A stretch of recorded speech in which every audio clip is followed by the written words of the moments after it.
Kenapa iman itu perlu dijaga? Kenapa iman itu perlu dirawat? Karena berbagai macam hal untuk membuat iman seorang hamba itu terkikis sangat luar biasa.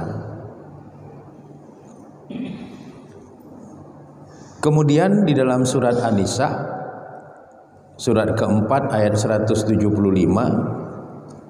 Allah juga berfirman,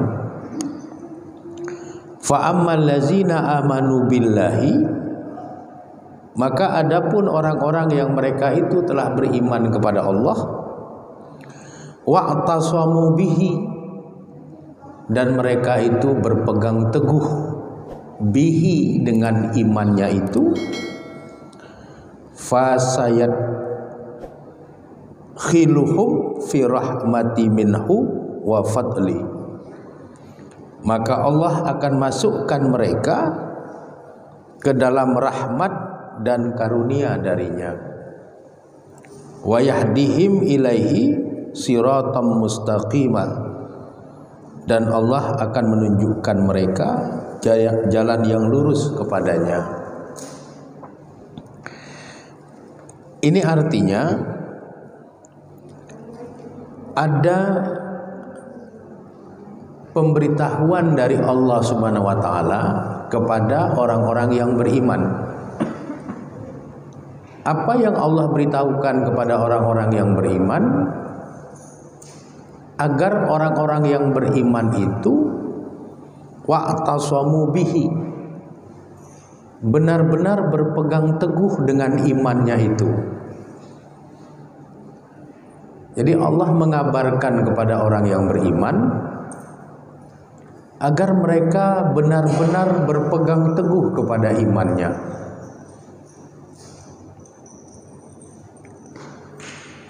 Hiduplah dengan iman, meninggal dunialah dengan iman. Jadi hidup dan kematian tidak pernah terlepas dari pendampingan iman. Wa'tasimu bihi, berpegang teguhlah kamu sekalian orang-orang yang beriman dengan imanmu itu. Sekuat apapun cobaan, seberat apapun terpaan pahit getirnya kehidupan, iman itu jangan sampai lepas, jangan sampai rusak.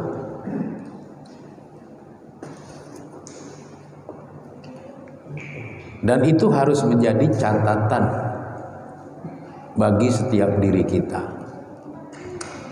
Kalau kita bisa seperti itu, ada beberapa janji Allah yang Allah akan anugerahkan kepada kita.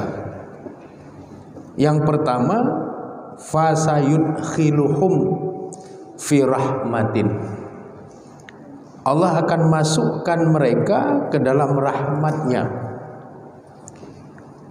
dan Allah juga akan memberikan fadilah, keutamaan di samping memberikan rahmat kepada orang yang beriman dan benar-benar memegang teguh imannya. Yang ketiga, Allah akan memberikan petunjuk kepada orang yang beriman dan berpegang teguh kepada imannya itu, agar dia senantiasa berada pada posisi siratam mustaqimah, berada pada posisi selalu di jalan yang lurus. Jadi kalau jalan hidup kita ini sudah mulai bengkok-bengkok, sudah mulai neko-neko, itu artinya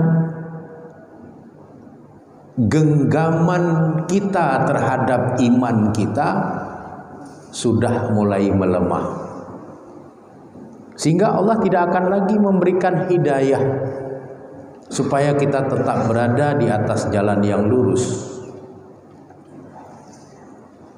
Oleh karenanya menjaga dan merawat iman itu menjadi sesuatu yang begitu strategis maknanya bagi setiap hamba Allah yang beragama Islam.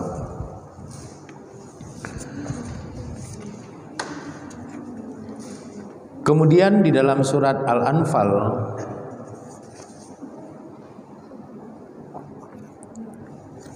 ayat 82, surat Al-Anfal ayat 2, Allah juga berfirman, innamal mu'minuna allazina iza zukirallah wajilat qulubuhum.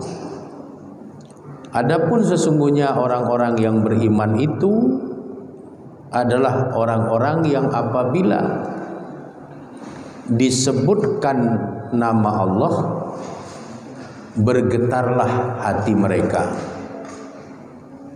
Jadi orang yang beriman itu kalau disebut nama Allah dia responsif batinnya.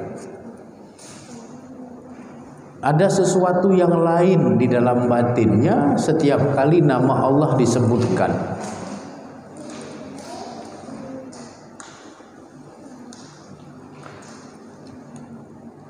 Kalau batin tidak responsif terhadap penyebutan nama Allah, maka itu indikasi ada persoalan pada iman seorang hamba.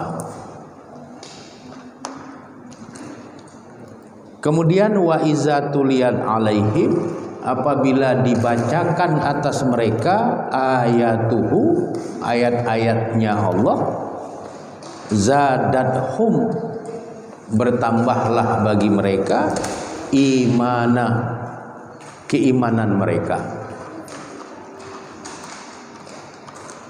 Kalau orang beriman itu mau menjaga imannya,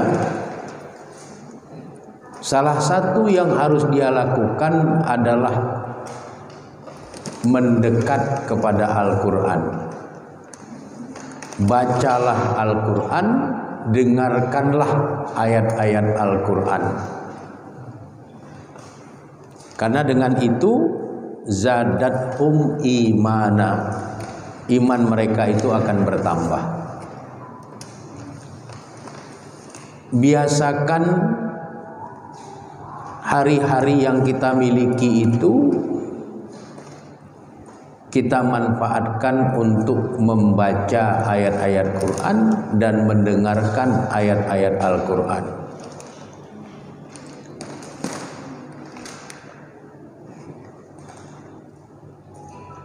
Kemudian ayat-ayat Al-Quran yang kita baca atau yang dibacakan orang itu hendaknya bisa terpahami dengan baik, dan yang bisa memberikan pemahaman dengan baik atas ayat-ayat Quran yang dibacakan itu tentunya adalah orang yang mengerti betul tentang Al-Quran.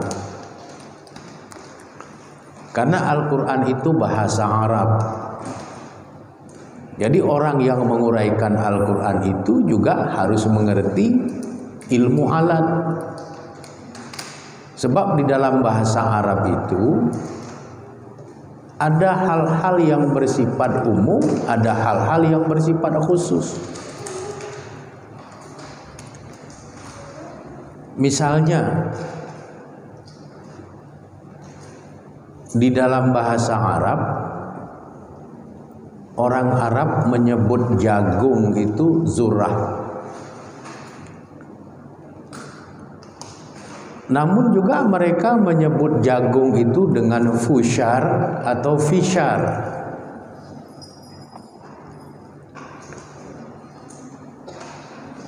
Apakah ada perbedaan antara zurrah dengan fushar atau fishar?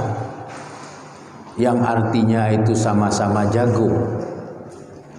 Bagi orang yang nggak mengerti bahasa Arab tidak ada perbedaan. Tapi bagi orang yang mendalami bahasa Arab, dia tahu ada perbedaan antara zurah dengan fusyar atau fisyar. Di mana letak perbedaannya? Kalau zurah itu jagung apapun bentuknya itu zurah.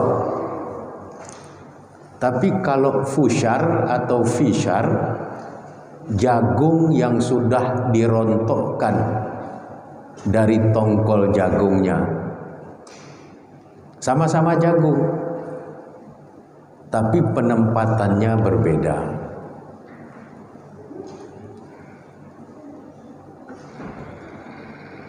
Siapa yang bisa membedakan itu? Orang yang mengerti, orang yang mendalami.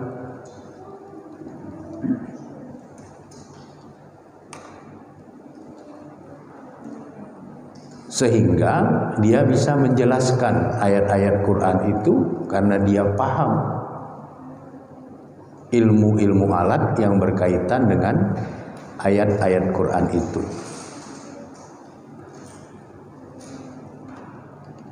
Jadi pada saat ayat Quran itu diuraikan, maka bertambahlah iman orang. Orang yang bagaimana? Orang yang memang sudah punya dasar iman. Jadi Quran itu semakin diuraikan, semakin dibaca, semakin dikaji, semakin didalami, semakin mengantarkan seseorang menjadi bertambah kuat dan bagus imannya. Wa iza tuliyat alaihim, kalau dibacakan atas mereka ayatuhu, ayat-ayatnya Allah itu, zadathum imana, bertambahlah imannya. Kenapa bisa bertambah? Karena diuraikan, dikupas.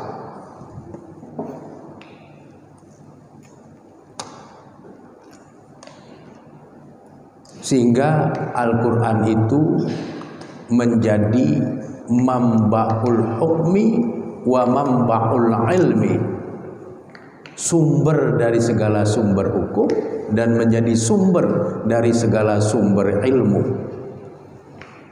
Quran itu semakin digali, semakin melahirkan kekuatan iman dan pengetahuan yang lebih mendalam. Wa ala rabbihim yatawakkalun, dan orang-orang yang beriman itu mereka senantiasa bertawakal kepada Rabb mereka. Itulah 3 karakteristik orang-orang yang beriman. Kalau disebut nama Allah, bergetarlah jiwanya. Kalau dibacakan ayat-ayat Al-Quran, bertambahlah imannya.